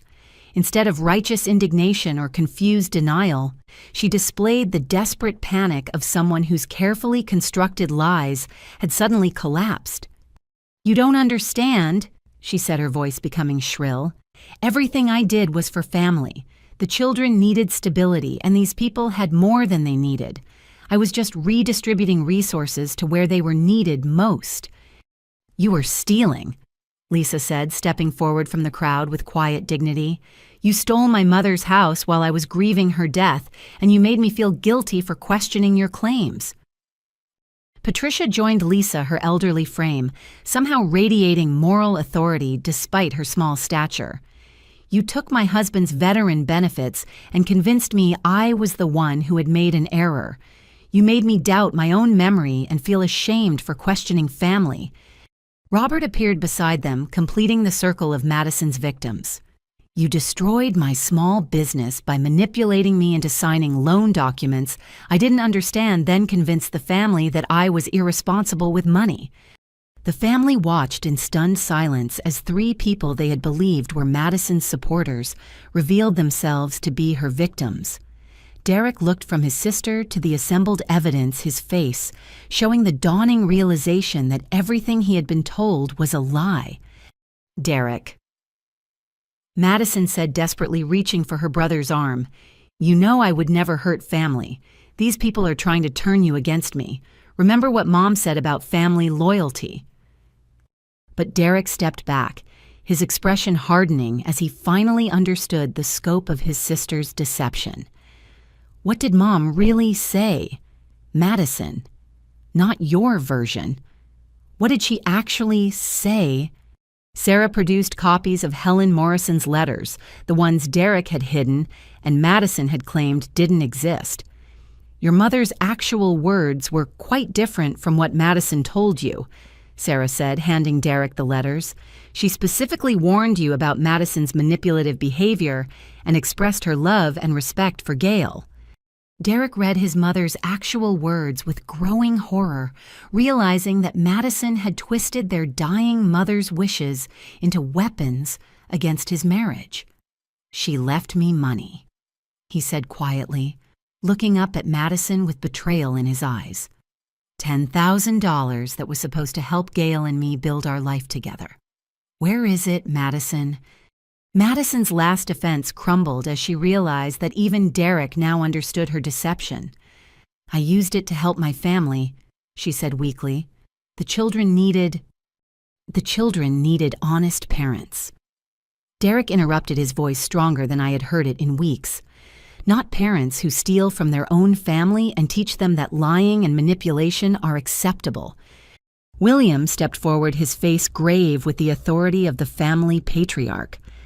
"Madison, I think you need to leave. Tonight. Take your family and go. And don't come back until you've made this right." "You can't throw me out," Madison protested. "I'm family. We have nowhere to go." "You should have considered that before you decided to steal from your family," Patricia said with quiet firmness. "Actions have consequences, dear, even for family members." As the full scope of Madison's crimes became clear to everyone present, the family's support for her evaporated completely. People who had defended her manipulation of me just weeks earlier now looked at her with disgust and disappointment. Troy, who had been conspicuously quiet during the entire confrontation, finally spoke up. "Madison, I told you this would catch up with us eventually. I've been recording your planning sessions for months, waiting for you to go too far." Even Madison's own husband had been secretly gathering evidence against her, apparently preparing for the moment when her criminal behavior would finally be exposed. Carson and Blake watched their mother's humiliation with the confused fear of children who had suddenly realized that their entire lives had been built on lies and stolen money. The party ended with Madison's family loading their belongings into their car under the watchful eyes of Marcus Webb and several family members who wanted to ensure they actually left. Madison made one final attempt to salvage her position by appealing to family loyalty and concern for her children, but her credibility had been completely destroyed. As their car disappeared down the street, Derek turned to me with tears in his eyes. "Gail, I'm so sorry. I don't know how to begin making this right." The week following Madison's public exposure brought swift and comprehensive justice that exceeded even our most optimistic expectations. Troy's secretly recorded conversations provided federal prosecutors with evidence of interstate fraud that triggered FBI involvement, while Marcus Webb's investigation had uncovered financial crimes spanning multiple states and involving amounts far larger than any of us had realized. Madison's network of fraudulent activity extended beyond Derek's family to include victims in 3 other states, with total theft amounts exceeding $600,000 over 7 years. What we had thought was personal manipulation turned out to be part of a sophisticated criminal enterprise that had been operating under the radar by targeting family relationships that victims were reluctant to report. Patrick Westbrook, the attorney who had presented the forged documents in my kitchen, was arrested at his office on charges of conspiracy to commit fraud and criminal document forgery. His law license was immediately suspended pending investigation, and authorities discovered that he had been providing fraudulent legal services to multiple family-based theft rings across the region. But the most satisfying justice came from unexpected quarters. Troy's decision to cooperate with investigators led to revelations that even Madison hadn't anticipated. He provided evidence that Madison had been planning to abandon him and their children once she gained control of my condo, intending to sell the property and disappear with the proceeds. She had already started looking at properties in Florida. Troy told investigators, his voice heavy with betrayal. She was planning to leave me and the boys homeless while she started a new life with money stolen from people who trusted her. The recordings Troy had made revealed Madison discussing her exit strategy in chilling detail. She had viewed her own family as disposable assets useful only as long as they provided cover for her criminal activities and sympathy for her housing needs. Carson and Blake, who had been innocent pawns in their mother's schemes, were spared the worst consequences through Derek's father's intervention. William petitioned for temporary custody of his grandsons, providing them with stability, while their parents faced criminal proceedings. "Those boys deserve better than what Madison and Troy gave them," William told the family court judge. "They've been raised thinking that manipulation and theft are normal family behaviors, and they need time to learn what healthy relationships actually look like." The children adapted to their new environment with surprising resilience, apparently relieved to be free from the constant chaos and deception that had characterized their lives with Madison. Carson confessed to Derek that he had been uncomfortable with the damage they had caused to my home, but had been afraid to speak up because Madison had taught them that family loyalty meant never questioning her decisions. Madison herself faced federal charges that carried potential prison sentences of up to 20 years. Her bail was set impossibly high after prosecutors argued that she represented a flight risk with a history of abandoning family members when her schemes were discovered. More importantly for the rest of us, the criminal investigation led to asset recovery that returned most of the stolen property to its rightful owners. Lisa regained title to her mother's house. Patricia recovered her veteran benefits, plus interest and penalties, and Robert received compensation for his business losses through a federal victim restitution program. My own financial situation improved dramatically once the theft charges were filed. The forged ownership documents Madison had used were exposed as criminal evidence, making my sole ownership of the condo legally unquestionable. Additionally, the money Derek had transferred to Madison over the years was recoverable through the criminal restitution process. Derek's transformation throughout this process was perhaps the most remarkable aspect of the entire experience. Seeing his sister's true nature forced him to confront his own patterns of manipulation and conflict avoidance that had made him vulnerable to her schemes. I've been in therapy twice a week since the party. Derek told me as we worked together to repair the damage Madison's family had caused to our home. I'm learning about something called enmeshment and how Madison trained me from childhood to prioritize her needs over everyone else's, including my own wife's. The therapy was helping Derek understand that his mother's death had made him especially vulnerable to Madison's emotional manipulation. His grief and guilt about not being able to save Helen had created an opening for Madison to exploit using fabricated deathbed wishes to control his behavior and financial decisions. "Mom never asked me to choose Madison over you," Derek said, tears in his eyes as he helped me repaint the guest room that had temporarily served as my bedroom. "She asked me to build a strong marriage and to be careful about Madison's tendency to create drama and demand attention. I completely failed to honor what she actually wanted." Our marriage counseling sessions were challenging but productive, focusing on rebuilding trust and establishing new boundaries that would protect us from future manipulation attempts. Derek had to learn how to recognize emotional manipulation tactics, while I had to work through the trauma of having my financial security threatened by people I had trusted. The restoration of our home took several months, but the process became a kind of healing ritual that helped us reclaim our space and our relationship. Derek insisted on paying for all repairs himself, using money from his inheritance that he had previously hidden from me at Madison's suggestion. "This should have been ours from the beginning," he said, as we selected new flooring to replace the damage Madison's family had caused. "Mom left that money specifically to help us build our life together, and I let Madison convince me to give it away instead." But perhaps the most meaningful justice came from the transformation in Derek's extended family's attitude toward both criminal behavior and family loyalty. The public exposure of Madison's crimes had forced everyone to examine their own assumptions about family obligation and the difference between genuine support and enabling destructive behavior.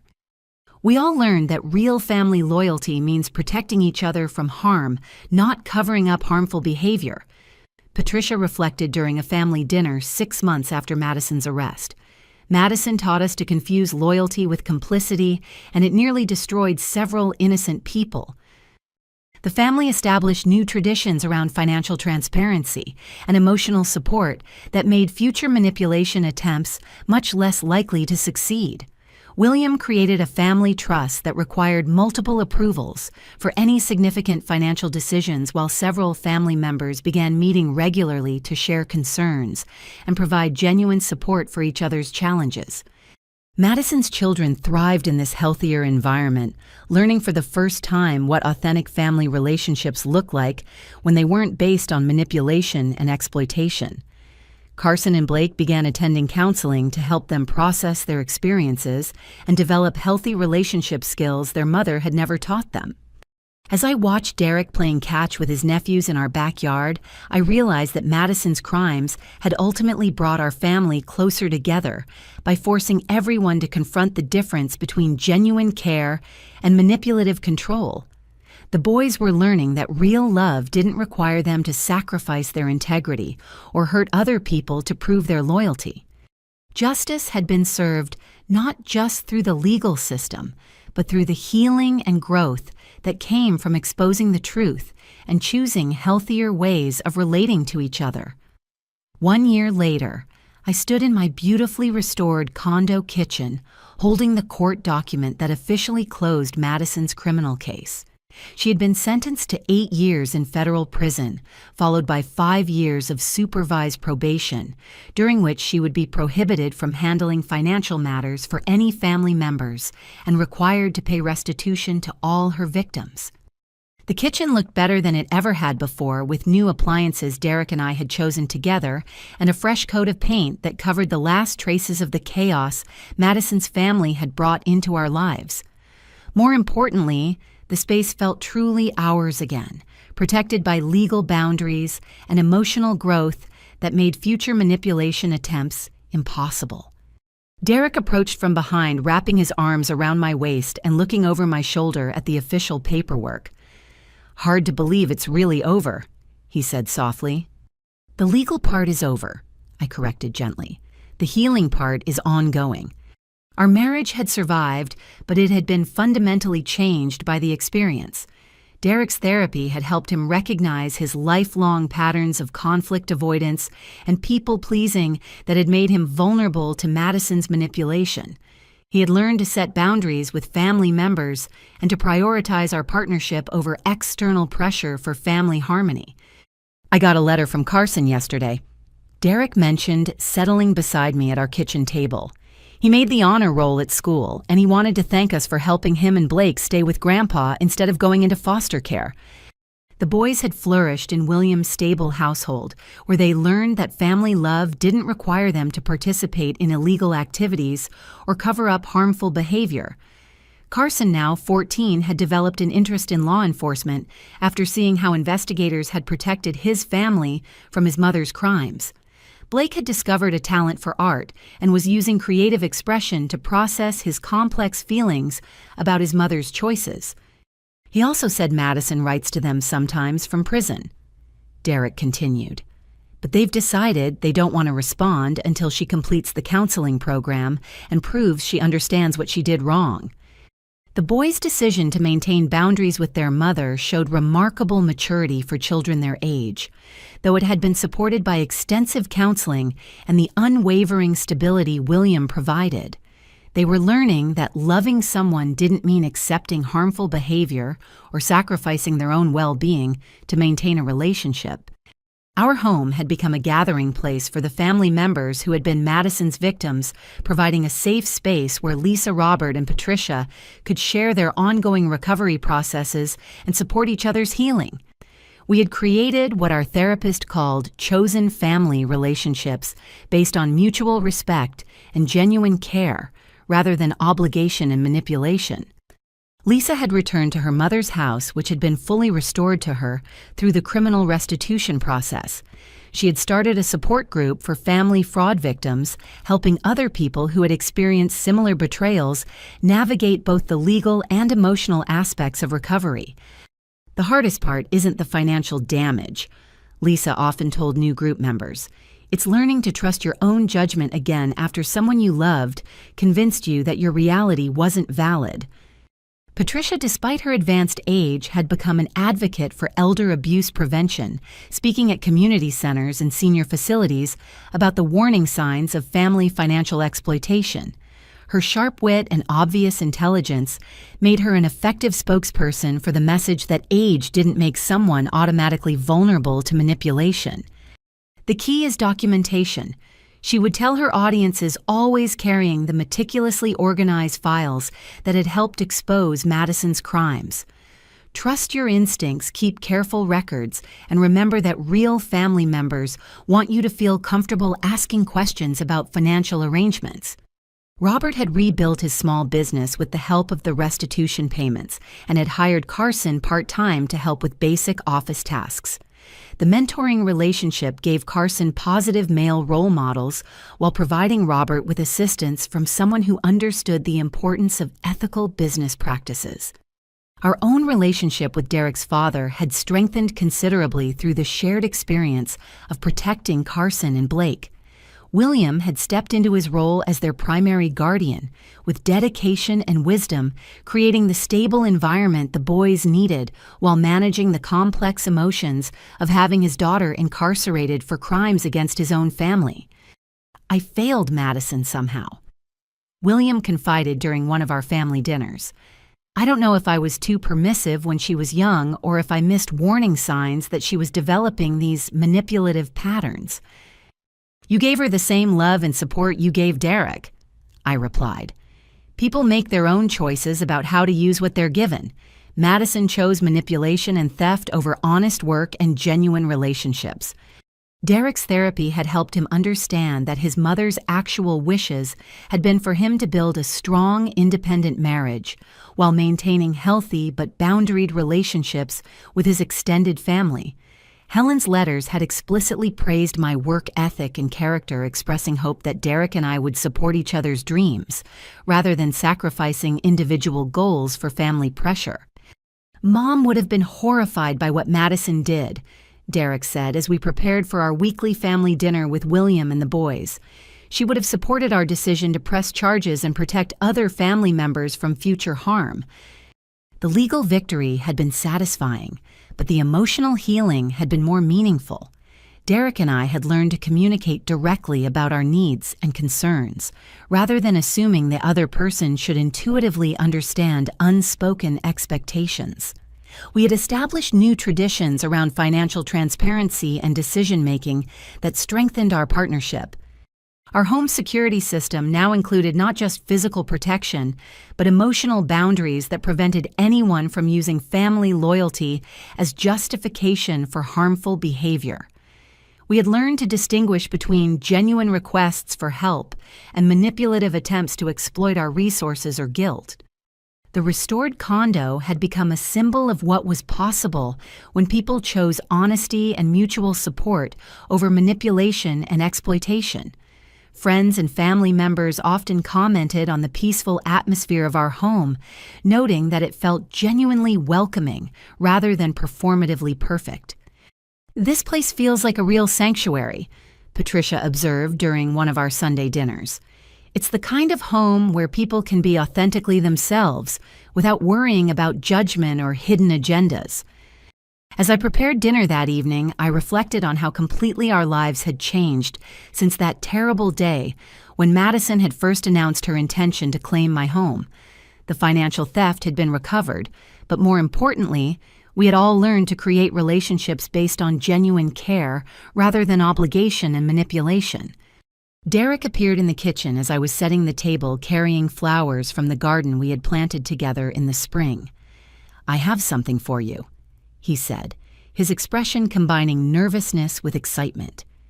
He handed me a small wrapped box that I recognized as coming from the jewelry store where we had bought our wedding rings 7 years earlier. Inside was a simple pendant engraved with words from one of his mother's letters, "Love that empowers growth." "I wanted to give you something that represents what we've learned," Derek explained as he fastened the necklace around my neck. "Real love helps people become stronger and more independent, not weaker and more dependent." The pendant felt warm against my skin, a tangible reminder of the journey we had taken from manipulation to authentic partnership. Helen Morrison's actual wisdom had finally triumphed over Madison's twisted interpretation of family loyalty. As our chosen family gathered around our dinner table that evening, I felt a deep sense of gratitude for the painful experience that had ultimately led us to stronger, healthier relationships. Madison's crimes had forced all of us to examine our assumptions about love, loyalty, and family obligation, leading to connections that were more genuine and supportive than anything we had experienced before. Carson raised his water glass in a toast that had become our family tradition. "To families that help each other grow instead of holding each other back." "To chosen family," Derek added, looking around the table at faces that reflected genuine affection and mutual respect. "To truth-telling," Patricia contributed with a sly smile, "and careful record-keeping." As we clinked glasses and began sharing stories from our week, I realized that Madison's betrayal had ultimately given us the greatest gift imaginable, the knowledge that we could survive the worst kind of family crisis and emerge stronger, wiser, and more authentically connected to each other. My home was secure, my marriage was thriving, and my chosen family was built on foundations of honesty and mutual support that no amount of manipulation could ever shake again. Have you ever had to stand up to a family member who was taking advantage of your kindness? Family relationships can be some of the most complex and challenging to navigate, especially when someone uses emotional manipulation to justify harmful behavior. If this story resonated with you, I'd love to hear about your experiences in the comments below. Remember, setting boundaries with family members isn't selfish. It's necessary for everyone's well-being. Real love empowers people to grow and become their best selves rather than demanding sacrifice and compliance. If you found this story meaningful, please like this video and subscribe to our channel for more stories about overcoming family challenges and building authentic relationships. And don't forget to share this with someone who might need to hear that it's okay to protect yourself from manipulation, even when it comes from people you love. Thank you for joining me on Gail's journey from betrayal to triumph. Remember, you have the right to protect your home, your finances, and your peace of mind, no matter what anyone else tries to tell you about family obligation. Until next time, take care of yourselves and each other.